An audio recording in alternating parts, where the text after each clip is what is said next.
Dub Nation. Bang! Steph Curry again! And the seam heads that bleed orange and black. Goodbye! This is Sports Phone KNBR. Sponsored by Industrial Metal Supply on the Sports Leader. Check the live stream on YouTube at KNBR 1045. 28th start of the season tonight. Comes home and Ramos swings, bounces it weakly. Third base side of the mound. Walker with a bare hand, unable to pick it up cleanly. Everybody's safe. Yastrzemski scores, and it's 1-0 Giants. An infield hit and an RBI for Elliot Ramos. Very soft contact as he just chopped that one to the left side of the infield. Waka, I think even if he had picked that up cleanly with a bare hand, probably wasn't going to get an out. All right, 1-0 Giants at that point. Joe Rizzo on the call as we welcome you into Sports Phone KNBR here on a Friday night. It's John Dickinson with you for the next 90 minutes or so. 808 KNBR is the number, 415-808-5627 to give me a call or shoot me a text here. Giants win, Giants win, Giants win 2-1. They're playing pretty good baseball on this road trip. Baseball. That has seen them get eliminated from playoff competition. The Giants' first game tonight as a mathematically eliminated club with now 8 games to go. The 2 remaining games tomorrow and Sunday in KC, and then the 3-game series in Arizona before the Giants finish the year next weekend at home against the St. Louis Cardinals. 2-1, the final. Mason Black, his first win as a big leaguer in what was his longest and I think best start as a big leaguer, as Mason Black, 5 2/3 innings, no runs allowed, 4 hits, 4 strikeouts, the 1 walk, pitched through some jams early. And really what these last 9 and now 8 games are about for San Francisco is, can the players, in particular the young players that are going to be around in 2025 or project to be around in 2025, finish strong and prove that they have the potential to belong on this club into 2025. So you saw a couple of Giants able to do that in this game tonight, and Mason Black, I think, right there at the top of the list, at least at the top of the list behind Elliot Ramos, who goes 3 for 4, who hits a single, double, triple, had an opportunity maybe for an inside-the-park home run that was caught in right field by Frazier. You never know at Kauffman Stadium. If that ball gets by Frazier, it might kick around out there. We could have been watching Elliot Ramos trying to get the cycle on the inside-the-park home run, but the ball was caught. Nevertheless, Elliot Ramos scores a run and drives in a run. He was the offense for the Giants tonight in the 2-1 win over the Kansas City Royals. And what really was a clean game, I thought, for San Francisco, at least until the 9th inning. We'll get to the 9th inning and Camilo Doval's opportunity to get a save for the first time in about 6.5, 7 weeks, and how that went, although Camilo did get the save in what was a wild 9th inning. Did that get Camilo Doval over the hump, as the Golden State Lumber and Building Materials text line asks, and I think is in response to the post-game wrap, where they were pontificating as to, maybe it gets him over the... No. It didn't get Camilo Doval over any hump at this point. I think it's pretty clear that Doval, while he may be in the Giants' bullpen next year, is not going to be the Giants' closer, at least at the beginning of 2025. Ryan Walker would project to have that role carved out. But nevertheless, even with the wild 9th inning, Doval with his first save since August the 7th, before everything kind of blew up on him in Washington, and he ended up getting sent down in August and now back for a couple of weeks. But again, Mason Black, longest outing, first career victory for Mason Black as well, and really a good night for a lot of the guys, Giants-wise, who are going to be around next year. Elliot Ramos, big game. Bob Melvin sticking with Doval in that 9th inning amid all the chaos and what amounted to 8 straight balls to the first two hitters, Yuli Gurriel and Robbie Grossman, in that ninth inning. Pitching coach comes out. They catch a break on what would have been a wild pitch. Patrick Bailey, it looked like the ball went off of one of the knee guards of Patrick Bailey. Would have been a wild pitch. I think the Royals, the runners, just a step slow in reacting. I think both runners for the Royals would have easily made it to second and third in that particular situation. And then Doval did get Frazier on that slider in the dirt. And then a wild sequence after Doval falls behind Garcia on the 2-0 count. You get Tyler Fitzgerald, who, again, I think has proven that he can be somebody that at worst is a super utility starter next year, but he's not a shortstop. And just too much sloppiness, can't get a grip on the grounder to too much time, ends up throwing late, it loads the bases, and sets up what could have been just a catastrophic situation for Doval in his first opportunity to get a save here in a month and a half. Garrett Hampson lined one just foul down the left field line. You had the umpire review. Bob Melvin was ticked off. It winds up being a foul ball, which it was, and then Hampson ends up with the sacrifice fly. But in that break in the action, Doval somehow, some way, and the Royals did ask for the review, by the way. I know there was some confusion on the television side. I'm not sure if there was on the radio side as well. The umpire announced the review, but his mic didn't work when he announced he announced that Kansas City challenged. And so I know there was some confusion as to what happened, but he made the announcement, but his mic, he went to click it on and either didn't click it on or it wasn't working. So nobody knew what the hell was going on. But Hampson ended up, after all of that, flying out. And Camilo Doval found his fastball, which he couldn't throw for a strike. And Tommy Pham's up with first and third. Garcia steals second. It's second and third, and the Giants are a single away from losing the game outright when they had led for the entire night. But Doval able to get Tommy Pham to chase a couple of pitches outside of the strike zone. And it all adds up to a quality win for the Giants, at least as much as a quality win can be for a team that's been mathematically eliminated with a week and a half to go in the season. So if you want to weigh in on this one, 808 KNBR, 415-808-5627. We'll go ahead and pause here.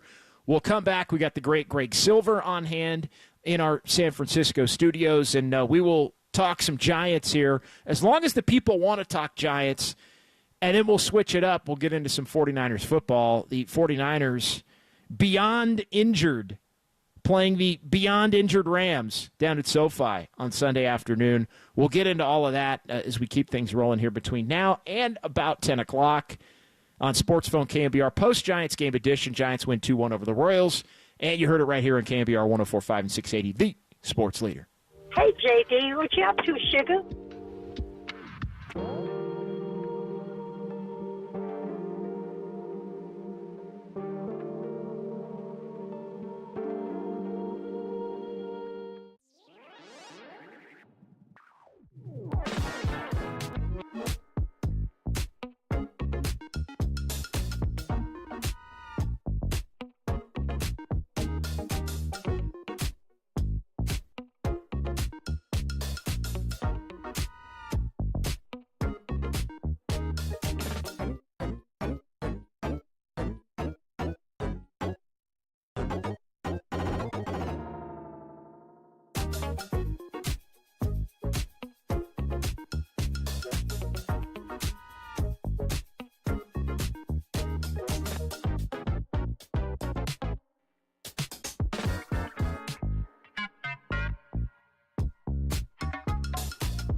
Giants fans, this is your hub to have your voice heard. Sports Phone KNBR. Streaming live on YouTube at KNBR 1045.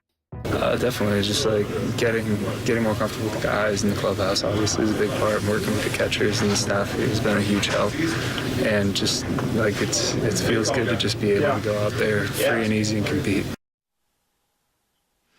All right, welcome back. Mason Black there. John Dickinson here. It is KNBR, Sports from KNBR on a Friday night. JD sitting in for Lasky. 808 KNBR. Giants win 2-1 over the Royals in Kansas City. Hard to believe. 10 years coming up here from the Giants in that last World Series win in the Game 7 and the unbelievable thriller of a series against the Royals, and the Giants back in that ballpark. Not for the first time, but back in that ballpark 10 years later and getting a win that in the ninth inning, I'm not going to say felt as dramatic as Game 7 of the World Series or anything like that, but Doval loading the bases and allowing a run. No Madison Bumgarner was Camilo Doval in this one, but he did get a similar result with a one-run Giants victory in their first of what will be 9 games as a mathematically eliminated team here down the stretch. 2 more against KC, 3 against Arizona in the desert, and the final 3 against the Cardinals at Oracle Park before heading into this 2024 offseason, which surely will be pivotal for the Giants. What's going to happen with Farhan Zaidi? I think that the case has been made, really. I mean, with the way that this season has gone, if the Giants want to move on from Farhan Zaidi, I think that they absolutely would be within their reason, and I've let it be known. I mean, I think I would move on. If it was my call, I would move on from Farhan Zaidi and look for a new president of baseball operations and an entirely new staff for the most part beneath him. I would keep Bob Melvin. I don't know what Buster Posey's role is in all of that. Maybe does he take over as the John Lynch role, basically the spokesperson that is highly respected and likable to the fan base and likable to the media, and the guy that just does a lot of the public appearances and obviously has a role as a baseball ops guy and somebody that would have say, and it's been well chronicled the impact that he had on the Matt Chapman negotiations over the last week. And obviously the back and forth on some of the reporting from Andy Baggerly of The Athletic versus Susan Slusser of The Chronicle and all of that. But regardless, what the Giants ultimately do you look to have somebody that at least at the top is the person that's going to be the visible face, be somebody that is among the most, if not the most beloved in Giants figures of this century? I mean, when you look at guys, as we get into a quarter century, as hard as that is to believe of this century, and 2025 coming up, I mean, it's Barry Bonds, right? If you're of a certain age in terms of beloved, and I know he's very much not beloved by many, especially outside of San Francisco and the Bay Area. But when you look at beloved Giants figures, I mean, it really is.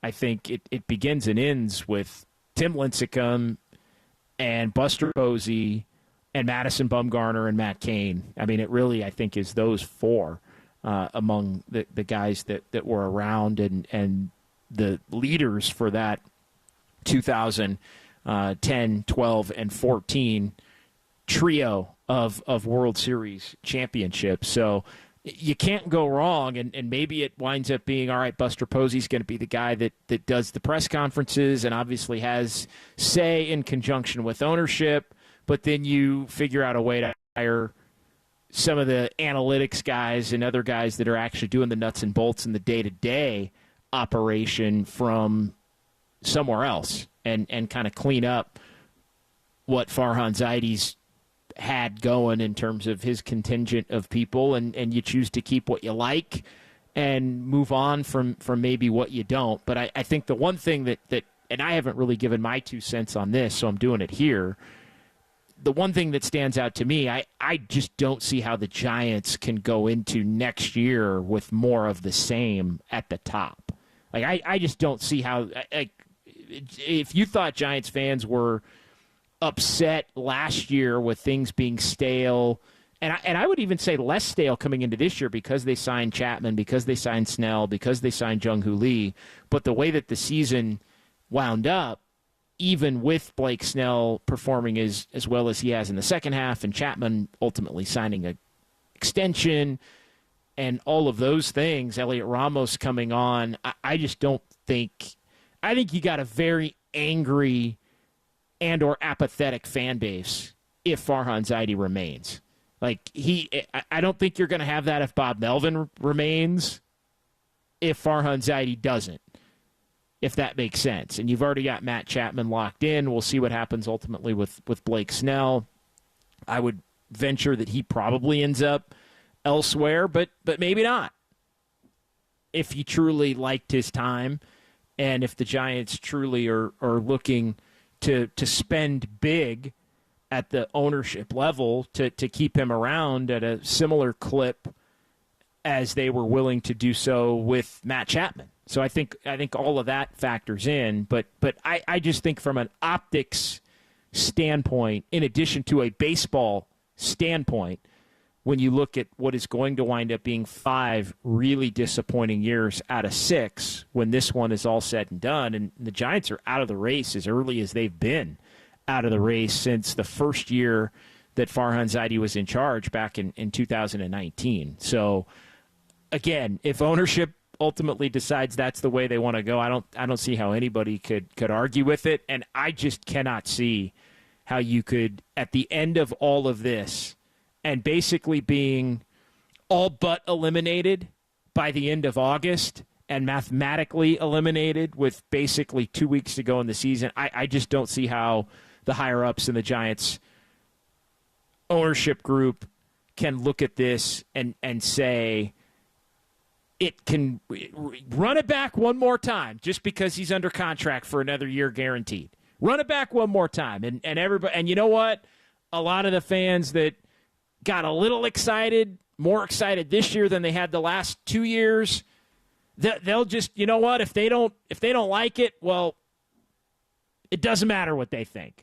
Like, I just don't think the Giants find themselves in a position where they can say that. I think when you look at the fact that the Giants have actually had decent attendance for how poorly they've played, I think you would run the risk if you bring Farhan back to have that attendance dip in terms of apathy moving from this year into next year. And I think that's something that the Giants just cannot afford to have. All right, 808 KNBR, 415-808-5627. Let's get one call in here before we pause, and then we'll come back. We'll get to more of the phone calls as they light up here on Sports Phone KNBR post Giants game edition. Giants did win tonight against the Royals. 2-1 the final from Kansas City. Let's get it going with JT and Napa here on the Sports Leader. Hey, JT. Hey, man. Yeah, I don't see what they've done different the last 3 years. I mean, they've done nothing. He's done nothing. I love Matt Chapman, man. I think he's a baseball player, but he's got to be like our third or fourth best hitter. You know, he's a 240 hitter. He's a 240 hitter. We have so many 240 hitters. And I called it earlier this year, and they go, well, you know, that's the league average. And I go, well, okay, so we're average. Actually, we're below average. And, you know, I don't know what the next move is. I mean, there's so many things to fix. It's very frustrating. And I haven't seen him do anything. You know, the Kapler year, let's go. Come on. I mean, Storm Davis won 20 games one year.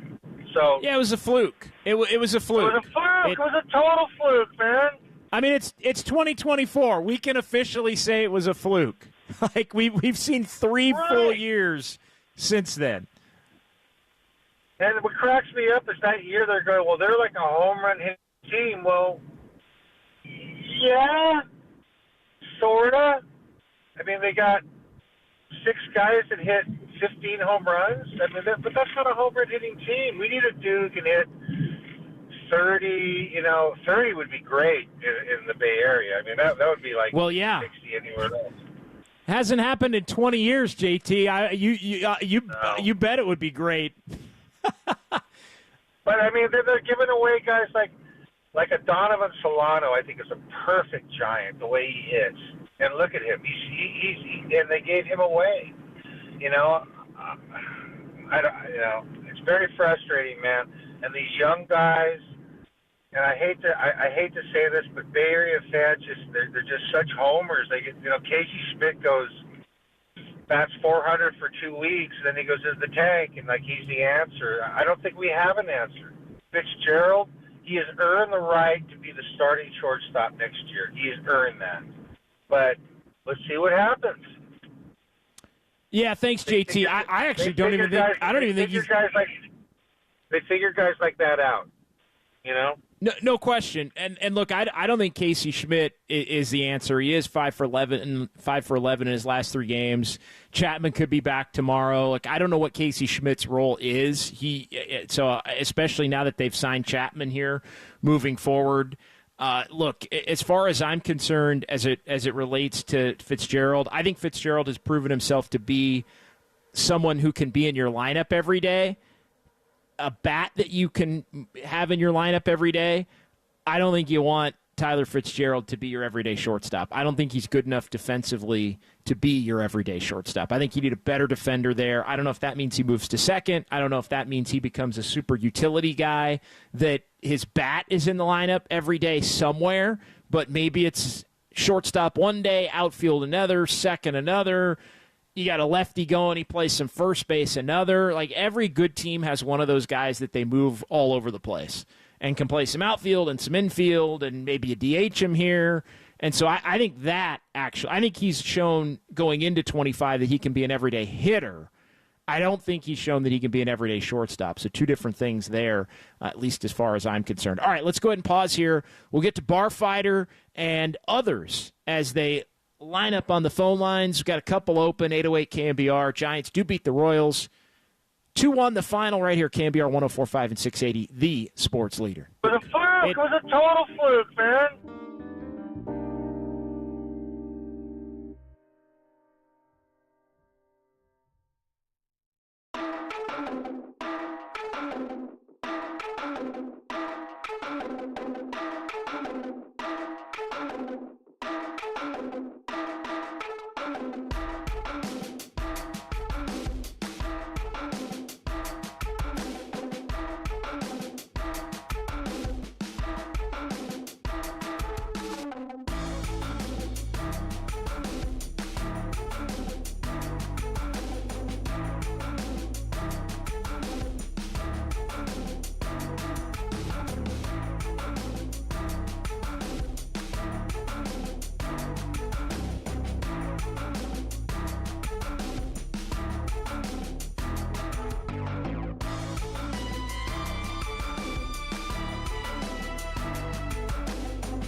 Sports Phone KNBR keeps rolling live from the KNBR Casino Matrix Progressive Jackpot Studios. Casino Matrix Progressive Jackpots are here. Where are you? Just drop in. Please play responsibly. 1-800-GAMBLER. One pitch. Ramos swings and drives one out towards deep left center. Isbell on the run, reaching up off his glove, and the ball rolls to the bottom of the wall. Isbell will pick it up there, rounding second. Ramos on his way to third. The relay, not in time. Ramos in with a head first dive and a leadoff triple. All right, Elliot Ramos, big night for him as the Giants win 2-1 in Kansas City as Ramos drove in a run and scored a run for San Francisco. And the Giants only played 2 runs on the night, so Ramos basically the Giants' offense. Patrick Bailey driving in the other run, but to Elliot Ramos with a single, double, and triple for his 3 hits. He had 3 of the 8 Giants hits in this one as they beat Michael Wacha, who'd been pretty good, as he falls to 13-8. Mason Black, his first big league win, and Camilo Doval, after a wild 9th inning that shouldn't make anybody feel all the much better about him heading into 2025, he did avoid catastrophe as he got an opportunity to close a game for the first time in about 6.5 weeks, and he got the job done at the end of the day. Kind of the quintessential Camilo save, walking the first 2 and then a bunch of chaos behind him, but he did find it before the game had been tied or the Giants had lost, and they improved to 75-79 here with 8 games to go. 808 KNBR, let's get back to the phones, and next up is Bar Fighter in San Jose on the Sports Leader. What's going on, Bar Fighter? Hey, man, I'm starting to see kind of like a pile-on Barfan, my inner psyche. I mean, it's starting to seem like a pile-on. He's done actually, and I've been his biggest critic on these airwaves of KNBR. But I just start, if Buster, and Buster's, I love Buster, but if him being a beloved figure is hiring criteria, that's the wrong criteria to hire somebody on. Well, it can be, Bar Fighter, if he's the guy who's at the top and the guy that people are going to see and the guy that's going to be explaining a lot of the decisions, and he has a team beneath him that's assembled of a lot of the same types of guys that are in the organization now on Farhan's staff. Maybe they just come from other organizations because you shuffle the deck. I think that's acceptable, to be perfectly honest. And I think that does give the Giants fan base a little juice. I'm not saying Buster Posey's going to come in and he's qualified to be a general manager. I'm not going to say that. But can he be the guy at the top who does the press conferences and oversees everything and knows what he doesn't know? Yeah, I think he actually can be that guy, Barfighter. Yeah, and that's not a problem. If you want a figurehead, that's fine. What you want is somebody that, and Sabian hated my guts when I'm part of the lunatic fringe. Me and Salty Balty, I was part of the lunatic fringe, but I have deep respect for Sabes. I mean, the guy knew how to correct his mistakes, and he did it very good. He was a good chess player, and but what I'm saying is that if just because the media needs to have a pile on a figure so they can get some readable material, that's not the criteria. The criteria, but that's not what it's about. But Barfighter, that's not what it's about. I mean, do you think Farhan Zaidi should be back next year? Hey, I'll give him one more year. Why not? Hey, he was left with an aging team, and I've been his biggest critic. Okay, that blows me away, especially as a guy that for years and years and years was all over Sabian, even though Sabian had exponentially more success than Farhan Zaidi. I mean, Farhan's had 1 year. Sabian had good teams 8 straight years to begin his tenure as general manager. That doesn't equate to me. Like, Farhan can't sniff a fraction of the success that Brian Sabian had, and that was before Brian Sabian started winning World Series. So, that doesn't add up for me. But go ahead, I'll let you finish. Sabian had Tidrow and Barr to draft some great pitching into that team. Who says Buster Posey can't find those guys as he assembles his team and lets them do the work and gives them the credit for doing the work? Where is the proof of him having actually done it in the past? Well, there isn't any. There isn't. I mean, again, Go ahead. Barfan, my inner psyche has actually had some experience doing it with the A's and the Dodgers.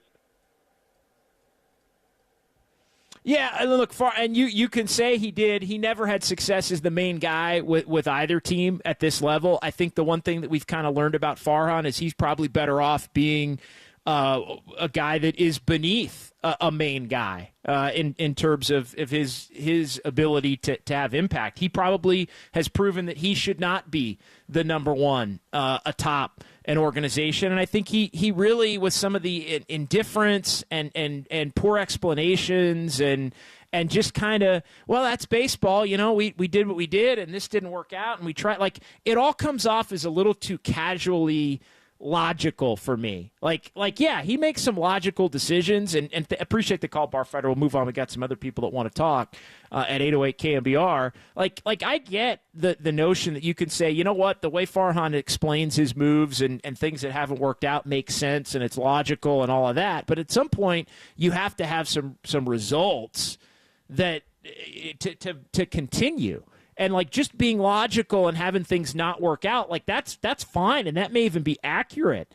But you can't just go, shucks, that's just baseball, and so you get another crack at it over and over and over and over and over. So again, the example that I used is more John Lynch is not some amazing talent evaluator. He gets credit for that based on the fact that the 49ers have had some good draft picks through the years, but that's the scouting department and a collective. And when it works out, you get credit as the guy that's at the top. But I'm telling you, what the Giants need, look at the Warriors, look at the Niners. Just look in market. It's guys that are high level and respected and honestly explain in a way where they have a likability to them. I do think that's part of the equation. I think that is part of the equation, especially when you have 5 of 6 years that are basically failures. All right, Roy, Mo, Paul, quick timeout.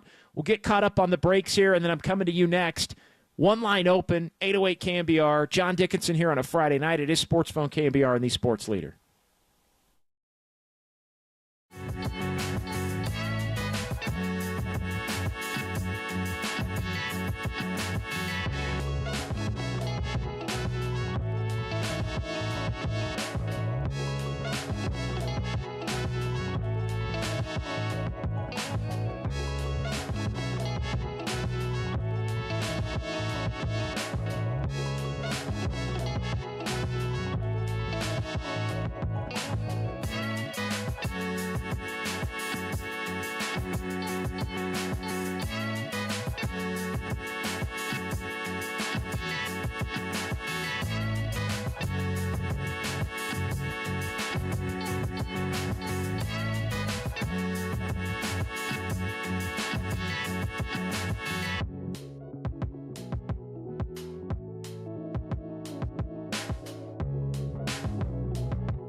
Check the mic and make sure it sound right, boys.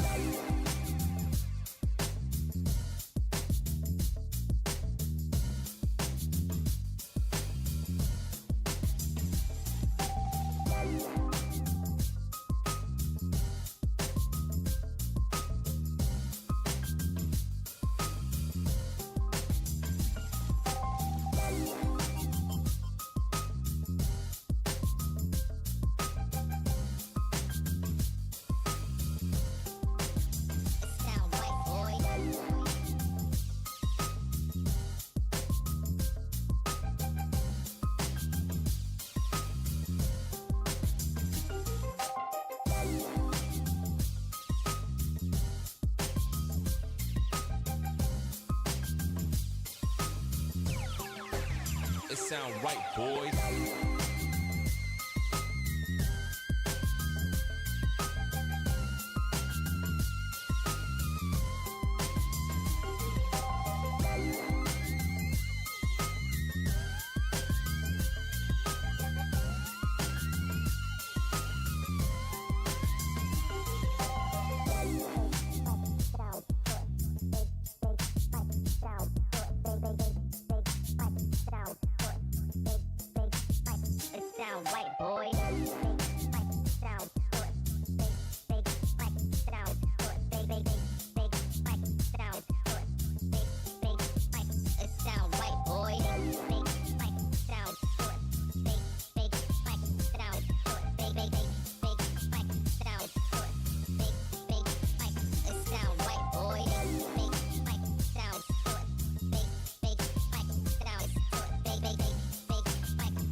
It sound right, boys.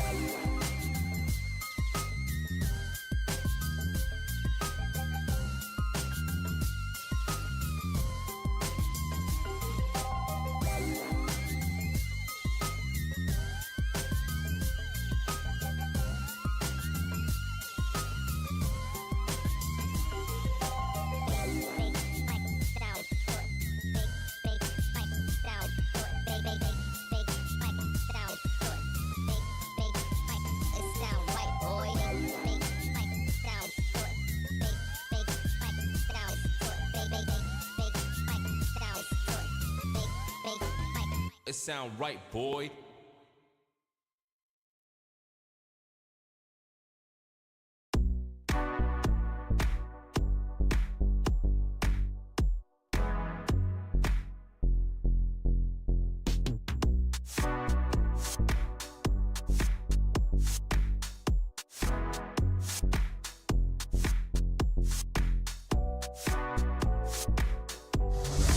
This is where we feed the faithful. Sports Phone, KNBR. Streaming live at twitch.tv/the Sports Leader. Bob Melvin, he let Black go here in the sixth, facing the heart of the order for a third time. Did give up the leadoff hit to Bobby Witt Jr., but then got both Perez and Massey. And Black will depart with the Giants ahead 2-0 for Mason Black. The best outing of his still very young major league career, 5 2/3 scoreless inning. All right, real nice outing for Mason Black. Giants win 2-1 at Kansas City. Back here on Sports Phone KNBR, post-Giants game edition. 808 KNBR, 415-808-5627. JD for Lasky here on a Friday. Bill back tomorrow. Giants game pushed up a couple of hours tomorrow. If you're looking for that one here on the Sports Leader, from a 4:10 Pacific start to a 2:10 Pacific start. So Marty Lurie will be on the air a little bit earlier, and Bill Lasky will be on a little bit earlier following that one. And for these remaining games, I've got tonight here on Sports Phone. Lasky's got extra innings for the next couple of weekends, and then I've got the games on Monday, Tuesday, and Wednesday of next week. I'll be on after the Giants and the Diamondbacks here on the Sports Leader, so looking forward to that. All right, back to the phones we go. At 808 KNBR, and Roy in San Leandro is next here on the Sports Leader. Hey, Roy. Hey, John. Thanks. What's going on, man? Nothing much. You got it, my friend. It's coming okay. Hey, look, thanks for taking my phone call. I just wanted to chime in real quick. You mentioned about, Farhan Zaidi versus Brian Sabian.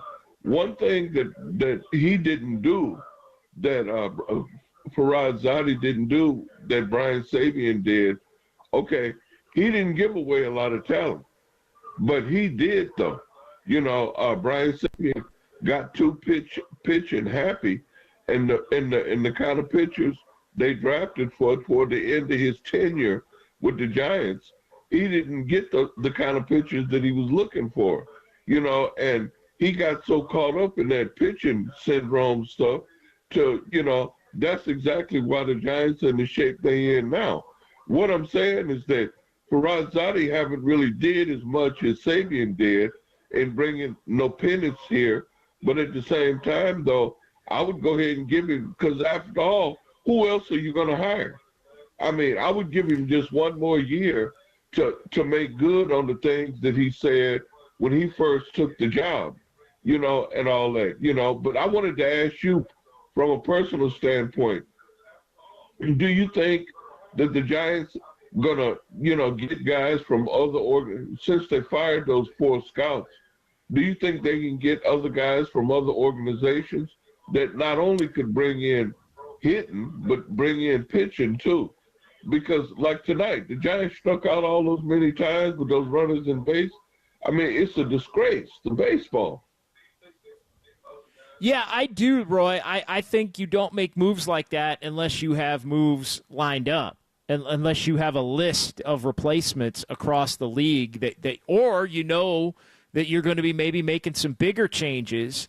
And I would look, I don't have names because I still think it's a little premature to start looking around to other organizations in terms of either general managers or presidents of baseball operations as far as who may come here. And I know you were talking about scouts specifically, but to me, you can, there will be options to choose from successful organizations, number 2s in successful organizations. And remember, the number 2s now, Roy, are basically general managers, right? Because the new hierarchy in terms of how the positions are named is you basically have your president of baseball operations, and then you have your GM, assistant GM beneath them. So the GMs are the number 2s. So you could go find a number 2 in charge at a number of these organizations that are having really good years. And I'm just, looking around. You've got the Guardians, and you've got the Twins, and you've got the Royals, and you've got,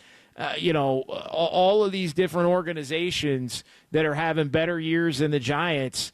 Look at some of those from some of those organizations. The Mets are having suddenly an unbelievable second half and look like they're probably going to make the playoff. Like I do think there are enough options to where if you do a search, if you're looking to move on from Farhan, you will be able to find somebody that's at least as quality as he is, if not able to bring more to the table. Like I don't think anybody should be in fear of that necessarily, Roy. Well, the only reason I said that is because after all, the man only got one more year on his contract. I mean, you might as well go ahead and just let him finish out, and plus he see all of the sentiment coming from how disappointed the Giant fans are, and we can see what he can do for his last year here and do whatever he can to help the club. I mean, that's the only reason I suggest. Yeah. No, it's a fair point, Roy. It's a fair suggestion. I appreciate the conversation. I think, for me, I'll speak for myself. For me, last year was this year was that year, or last year was the all right. I'll give him one more year, and that was my stance at the time. Let's give him one more year. Let's see how it works out if they're able to get a couple of bigger name players in, not stars or superstars, but Blake Snell and Matt Chapman are quality players. They did get them to come. We don't know what Jung-Hoo Lee could have been because he got hurt so early in the season. I was okay with giving Farhan Zaidi a shot with Bob Melvin as the manager. And to me, they just, despite Elliot Ramos becoming a player, despite the second half of Tyler Fitzgerald, I still don't think there's enough because those two in particular were not planned for. They were almost accidental finds in terms of their ability to make an impact. So I think you keep those guys. They've already kept Chapman. You look to keep Snell, and you look to go in a different direction. I think there needs to be more urgency than one more year at this point. But I always respect your opinion, Roy, and appreciate you chiming in. Give me a call next week if you're feeling it. Yeah, go ahead. I appreciate it. Thanks a lot.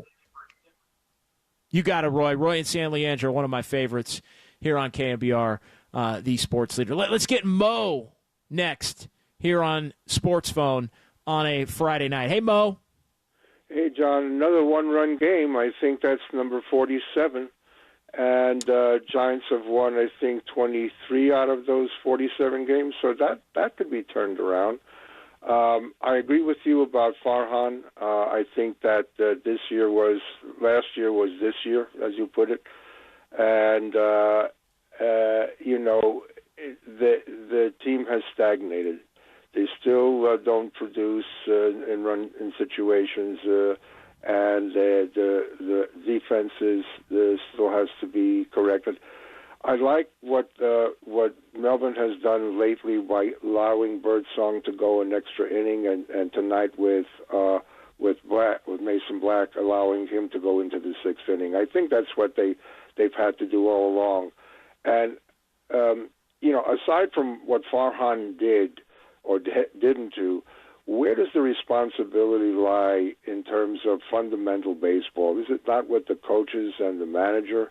I mean, getting a bunt down in critical situations, and that's not happening. Is that the minor leagues, or is it in the major leagues? Under the tutelage of the manager. Yeah, I think it's organizational. I think you definitely put it on the manager and the coaching staff, but I think in today's age, it's more organizational because I think a lot of these guys are not asked to bunt in those situations at the minor league levels because the approach at the minor league levels is more work on your hitting. The result of a game situation doesn't necessarily matter as much, right? If you're playing in Double-A, and it's a tie game in the ninth inning, it's not, hey, I need to bunt this guy over to second or bunt this guy over from second to third. It's continuing to work on your swing and your pitch selection and try to drive the run in, even if it's drive the run in from first base because you want to hit a ball in the gap or you want to hit a ball over the wall or you want to hit a double, right? That's something that's going to bring the guy in, that you want to do something with power.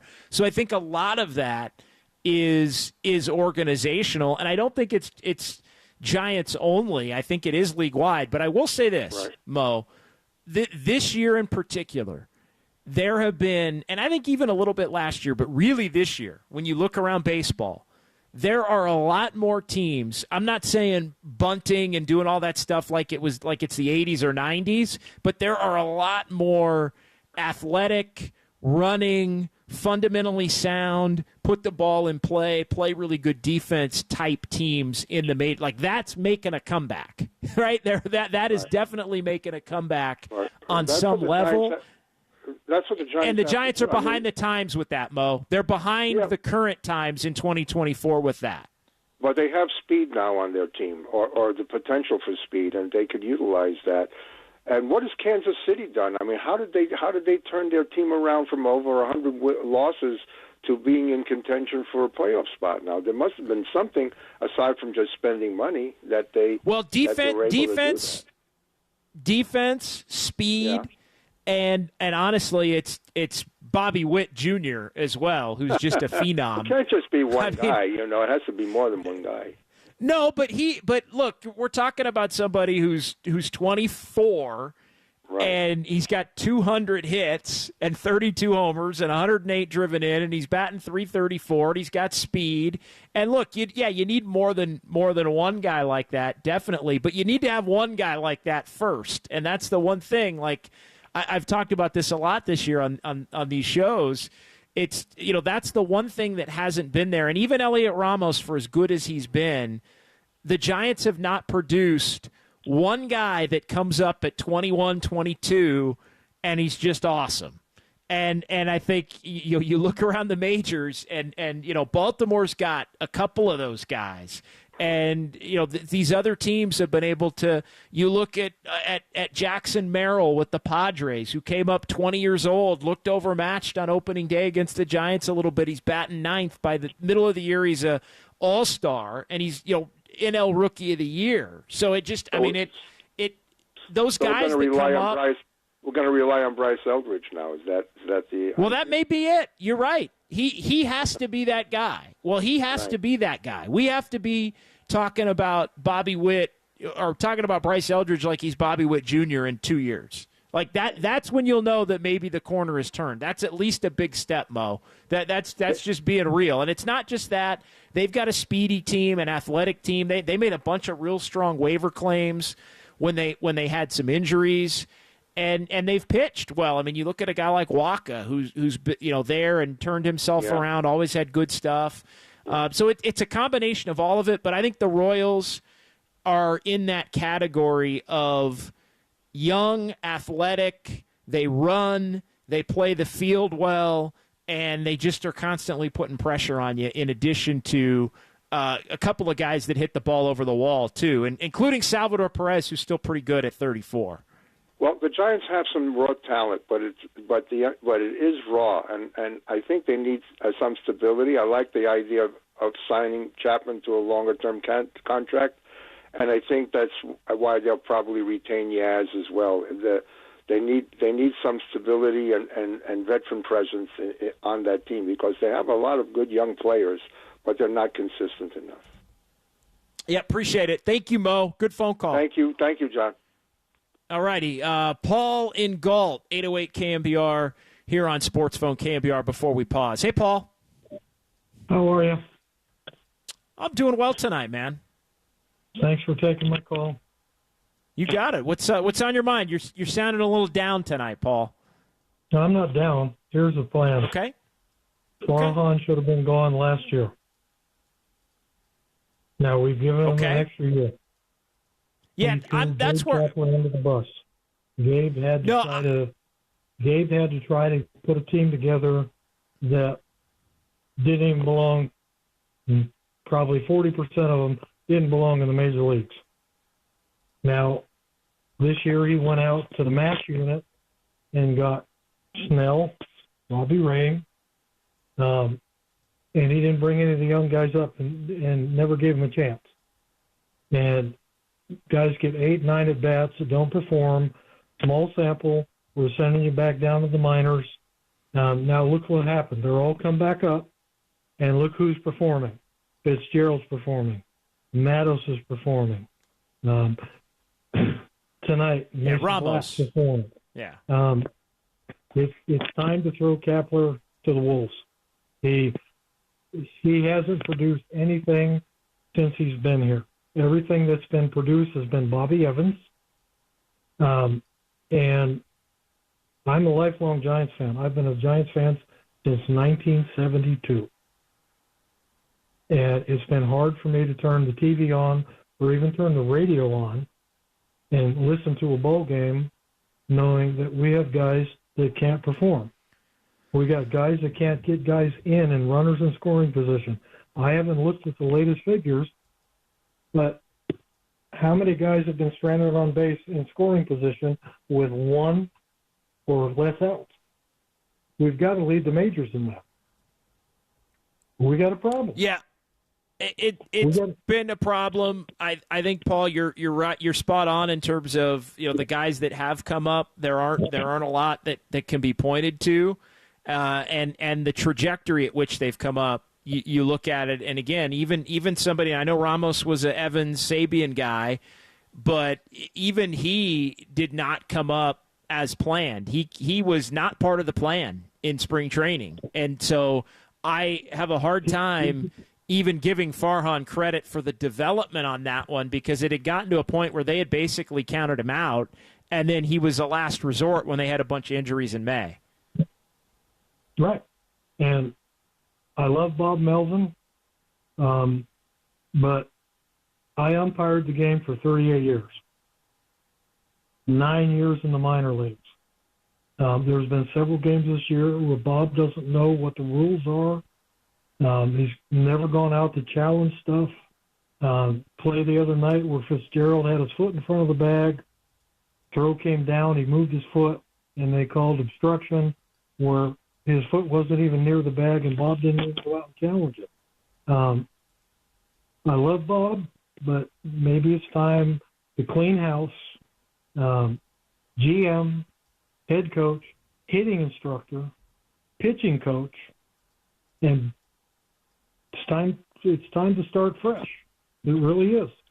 I mean, the Giants have been loyal to players way beyond their prime. Way beyond their prime. And I get it. But at the same time, if you're going to have a productive team, you've got to have a team that can perform on the field. Thank you. Appreciate it, Paul. 808 KNBR, Paul and Galt checking in. I'll go with what Paul said at the beginning. This last year, because I agree with this. Last year last year to this year was the extra year. Like, this year was the you get one more chance year. The next year is not the you get one more chance year. We'll get to Alex, though. We'll get to Bob. 808 KNBR, 415-808-5627. Giants did get a win tonight. Their first win as a mathematically eliminated team. Played a pretty clean game until the 9th, and things got crazy. But they held on in Kansas City as they once did 10 years ago in a big night in October. But the Giants do win 2-1, and we're talking about it here on KNBR 104.5 and 680, the sports leader. You got to be shaving me.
Dub Nation, dial the digits and dive in. 415-808-KNBR. Sports Phone KNBR continues right here and on the all-new KNBR app.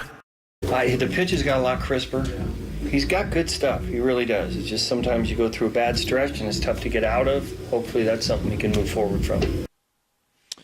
All right, Bob Melvin there on Camilo Doval and the wild ninth inning. 6 straight balls to begin the inning, and that was just before Brian Price came out. And then it was ball 7 and ball 8. 2 walks, tying runs on base. Yuli Gurriel, Robbie Grossman, Adam Frazier at the plate. Doval finally threw a strike on his 9th pitch. And then the Giants, as I mentioned earlier, caught a break. What should have been probably a wild pitch looked like it hit the shin guard of Patrick Bailey and got away, but not far enough for the runners on first and second to advance. Doval then struck out Frazier on the slider in the dirt. Garcia hit the grounder to Fitzgerald that he couldn't get the grip on. Everybody was safe to load the bases. And then Garrett Hampson with the couple of line drives down the left field line. The umpires deciding to review the one just past third base, clearly foul. And I think Bob Melvin went out and was arguing because he was really concerned that that was going to further rattle Doval. It actually seemed to calm Doval down, who found his fastball. Hampson hit a sacrifice fly, and then he got Tommy Pham to strike out with the runners on second and third after the Royals had stolen second. So the Giants win 2-1 in what is, I wouldn't say a bad stretch. I think it's been a bad season for Camilo Doval. And what do they do with Doval now for next year? Doesn't have a lot of trade value. Was somebody that the Giants were reportedly negotiating a contract extension with, and he had turned down an offer. And now it's basically let it play out. I mean, not enough value, I would say, to trade, but also not worthy of a contract extension. So he's going to come back as a non-closer and have an opportunity to earn a spot behind Ryan Walker, in all likelihood, in the Giants bullpen for 2025. But I think Bob Melvin being kind as to say it is a rough stretch for Camilo Doval. And no, even though tonight looked like a lot of Camilo Doval's saves, I don't think you can look at it as if it got him over the hump in any way, shape, or form. Talking big picture, though, here tonight on Sports Phone, it's John Dickinson with you for the next 20-25 minutes here as we get you to the 10 o'clock hour on the Sports Leader. 808 KNBR is the number. And, of course, that has led us into the discussion of the future of Farhan Zaidi, which, of course, is the biggest topic on the board for the last week and a half, and will be for the first probably week and a half following the end of the season coming up on the 29th. Let's get back to it on the phone lines. I've spoken my piece on the issue. I would move in a different direction if I'm Giants ownership, and I would keep Bob Melvin. I think the Buster Posey option is a quality one if the Giants wanted to go that route in terms of him kind of being the John Lynch, the guy that is the spokesman at the top that oversees everything and works with ownership and deals with negotiating high-level deals with players, but then you still got to have your true salary contract negotiator, no cap in baseball, but you got to have your negotiator and all of that, and you got to have scouts, and you got to have a GM, and all, like the structure of baseball, I think, would lend itself, if Posey really, truly wanted to do it, to making him be the guy that is respected by the fan base and respected throughout baseball at the top of the organization, that's going to give the press conferences and meet with the media and do the weekly hit here on KNBR, and is going to command a level of respect that shows that the Giants organization is one of the great organizations in Major League Baseball, because they've got their future Hall of Famer, 3-time champion catcher at the forefront. It doesn't mean he's making every baseball decision. Doesn't mean he's crunching the numbers or out in the field scouting. He's going to have people that his GM will help in terms of hiring those people. But he'll have heavy say, as he's had heavy say in a lot of things, in bringing in who that next general manager is going to be. Again, I'm not saying that's the route they should go, but if they did look to go that route, I do think that can work, and I do think it would be a shot in the arm for the Giants fan base and for the Giants brand. And let's be honest, the Giants brand is hurting right now. Their baseball brand. I'm not talking about, tickets and all that, although that can be part of it, especially if you go into another year with Farhan. But the baseball brand needs some respect put back on its name. And so if they wanted to go the Buster Posey route with a GM that does things in a similar fashion as to how Farhan does things now, because all of baseball really does that in some form or fashion, I think you could more than get away with it if you're the Giants. All right, back to the phones. Alex in East Palo Alto. We do have a line open as well at 808 KNBR. But, Alex, you're up here on the Sports Leader. What's going on tonight, Alex? Hey, thank you for having me, JD. I do want to almost push back at the thought, if only because if you do move on from Farhan, and I think that it would be reasonable and rational for the Giants to do so, but you got to do that with a plan as to what you want in place of him. And right now, if you look around baseball, I mean, you can look at who might be good GM candidates. What are you getting that's any different in terms of direction and plan and philosophy than what you already have? Baseball has become kind of so monotonous where all the team, you hear guys say that I got the same offer almost writ large from every team in baseball, that I don't feel like firing Farhan is going to give you a solution other than just, we don't like that guy, let's get that guy out of here. Well, you know what, though? I still think, Alex, even if that's true, I still think there's something to be said for that. Like, at some point, the same thing cannot continue. And you cannot just continue with the same because you're worried about it maybe not being all that much different. Like, I think it's a fresh set of eyes. I think it's maybe not a hard and different philosophy because so many of these organizations are run the same. I mean, that's just reality, but it's a different look at figuring out within the organization that the Giants have in place in terms of the players, who the keepers are and who are not the keepers. Like, I think a fresh set of eyes on that from the guys that maybe Farhan has picked and developed, I think that could be beneficial. I think having somebody come in and say, oh, hey, this Bryce Eldridge guy, okay, yes, he's a keeper, right? You build around that guy. But I think you set him aside. I think there are others in the organization, and I'm talking about players in the minors, where maybe a different set of eyes says, you know what, you're intending on keeping these three. I'm going to trade these three for somebody. Like, I think you need somebody more aggressive. The types of moves may be the same, but the willingness to go out and be aggressive and make some trades. Like, to me, that's been the big thing that's been, like, if you can't get guys to sign, that's one thing. If it's hard to develop talent internally, that's another thing. But the inability to try to get a hitter, force a hitter to come here because you trade for him and he's got 4 years till he's a free agent. Like that kind of thing. And maybe you give up a quality pitcher because you can find pitching in an attempt to do that. But you bring a hitter here that has to be here because that's just the way. And you know what? Maybe he turns out to love it here and he's productive here, and then he winds up staying here. But the only way you can do that, I hate being so harsh about Alex, but the only way you can find those guys if you're the Giants in many ways is to force them to be here. Well, and I think that you look at there's two types of MLB organizations that are aggressive. There are those that are aggressive because they're so financially constricted that they have to be. That's the Tampa Bay Rays model. But then there are the others, and I think this is maybe the bigger point that I want to get to. There are other teams that are aggressive because their owners are going to support whatever they do and give them the money they need to do. I think whether you keep or fire Farhan doesn't matter. Is this Giants ownership group going to be willing to be doing more than just somewhat breaking even at this point? Because we clearly know that the fan base is I mean, look at this year alone. This team has been middling all season long, but they've put up, 2,000-3,000 more fans a game just because this ownership group bought in a little bit this offseason and spent more than they probably otherwise would have to get some big names. If you did those moves in November and December, how many more tickets are you selling between then and opening day to get this fan base to show up rather than signing these guys in March?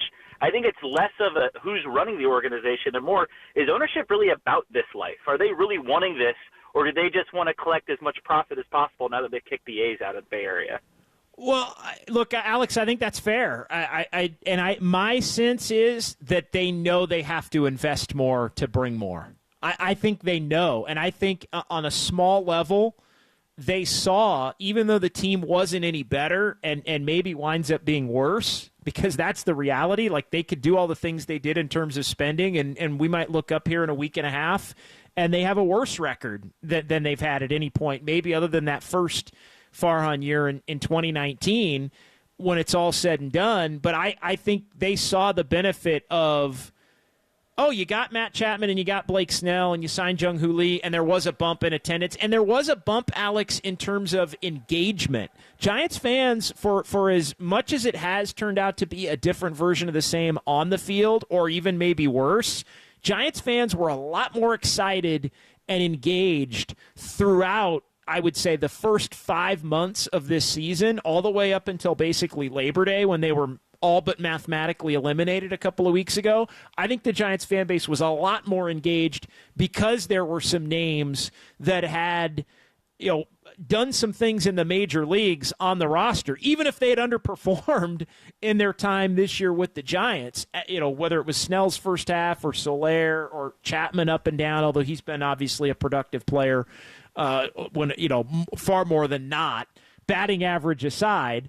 I'm rambling a little bit, Alex, but I think they know they have to invest more like they did last year, and even more so, to your point, maybe earlier, and just because there's a benefit to the bottom line in doing so. They cannot go backward, in my mind, Alex, in terms of not like, hey, this is the team, and trying to do it on the fringes and trying to do it with young, like, they know if they do that, it's going to be more like 2023 and 2022 than it was in 2024, and that was completely unsustainable.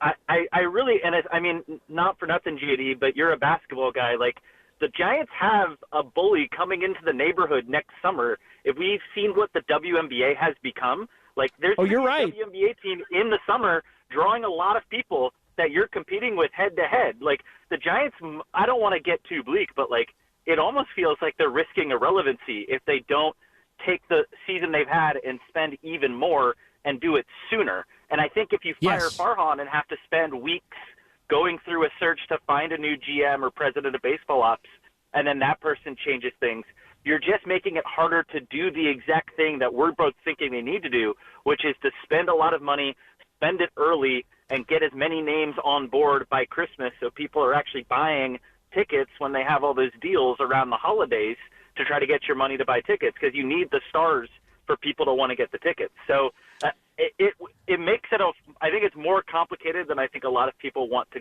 see it as. I would get it if they got rid of Farhan, but the Giants are facing a pretty existential offseason, it feels like.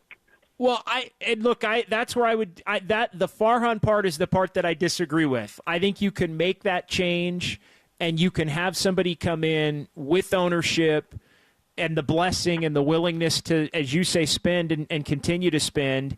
And I think you can have somebody with a fresh perspective on things, look to make moves in a more assertive manner than Farhan has done, and have it continue to ignite a little bit of what was done maybe too late in the last offseason. So I think all of those points, though, are on point, even though maybe we disagree with the last one, including the Valkyries, who are, right now, they're projecting to have 17,000, 18,000 a night in the late spring and in the summer.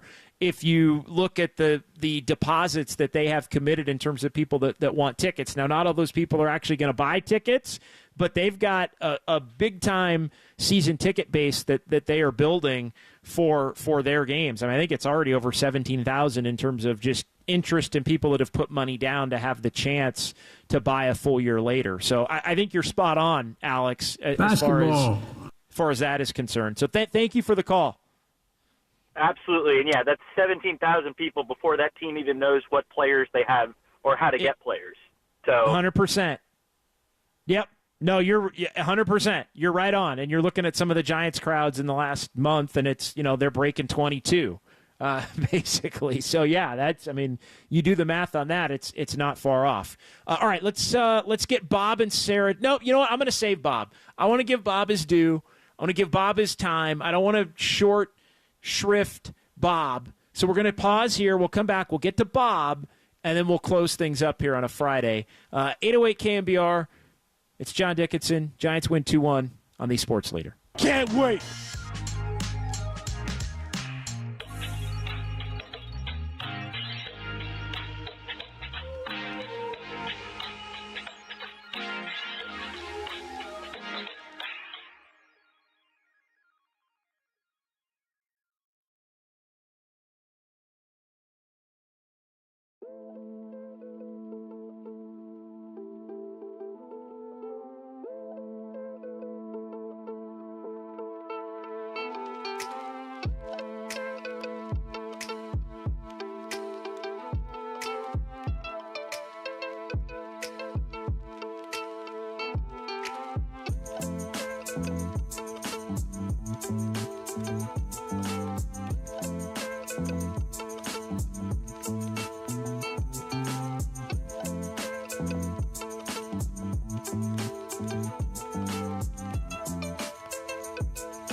Sports Phone KNBR keeps rolling live from the KNBR Casino Matrix Progressive Jackpot Studios. Casino Matrix Progressive Jackpots are here. Where are you? Just drop in. Please play responsibly. 1-800-GAMBLER. Doval from the stretch. The 1-2 pitch is swung on and missed. He got him with a slider. The game is over, and Camilo Doval gets it done. The Royals get one in the ninth, but that's it. But Camilo Doval, for the first time since early August, picks up a save, and Mason Black gets the first win of his major league career. All right, Joe Rizzo on the call. Giants win 2-1. Their first game as an eliminated club, at least mathematically. They've been figuratively eliminated, I think, since the end of August. And really, if you want to go all the way back to that Braves series in the middle of August, I think when they dropped the first 3 games of that series, it was all but done at that particular point in time. Final segment, final 5 or 6 minutes here on KNBR. It's John Dickinson with you, and I will be back on Monday here on Sports Phone KNBR following the Giants and the Diamondbacks. Monday, Tuesday, Wednesday here on the Sports Leader following the Giants and the D-backs. In between that, I'll be headed down to L.A., Inglewood to be exact, for the 49ers and the Rams, providing coverage of that for KNBR on the digital side. So busy weekend, but off day tomorrow. Watching a little college football. Actual off day, Greg Silver. Actual, you like that? You like that? Yeah, Kirk Cousins. I like that. What do you got planned tomorrow, Greg, before we get to Bob? You know, I am here, right here in the KNBR studios. As long as the Giants are playing games, doesn't even have to be meaningful games.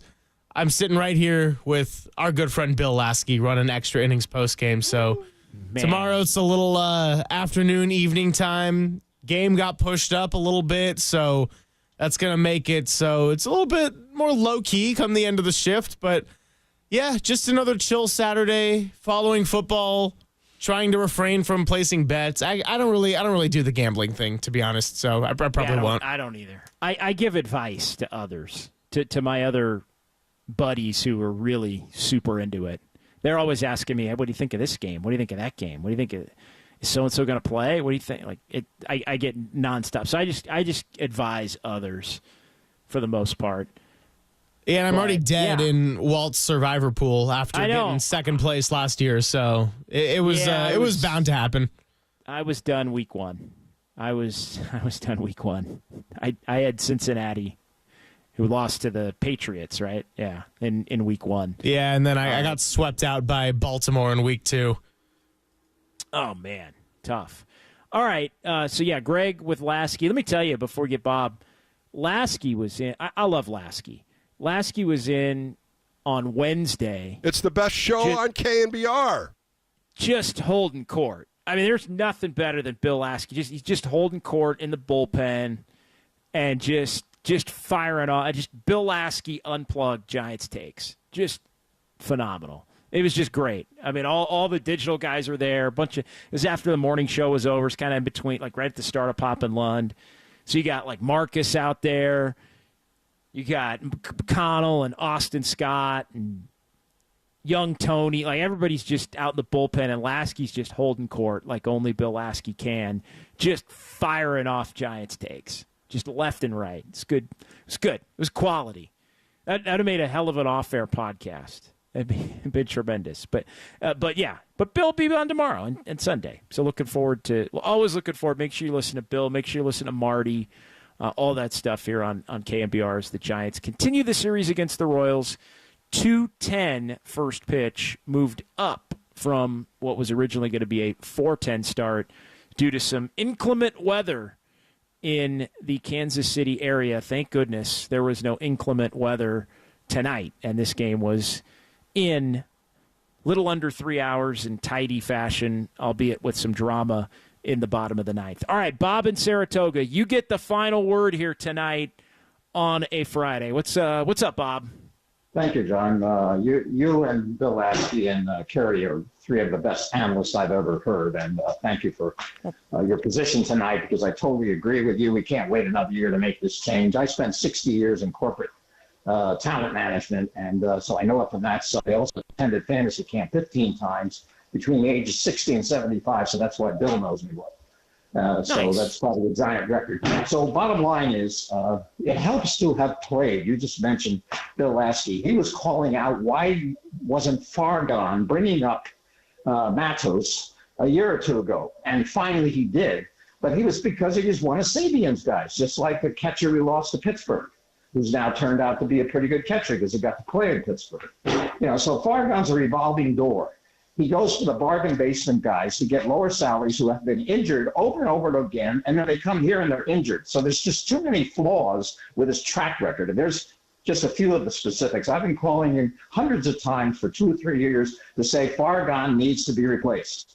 And finally, it's going to happen. And I think you're absolutely right. We don't wait another year because, and I was very encouraged when I heard that Buster Posey bought into the management because he's played the game. He's a future Hall of Famer. That's what we need. Guys that have played the game, they know what to do, and he's a smart guy, and everybody likes him. So, and then the other encouraging thing was when they brought Dusty Baker back because he lives in Sacramento, so he's helping the AAA team in terms of bringing up more of the young guys because he's a great baseball guy too.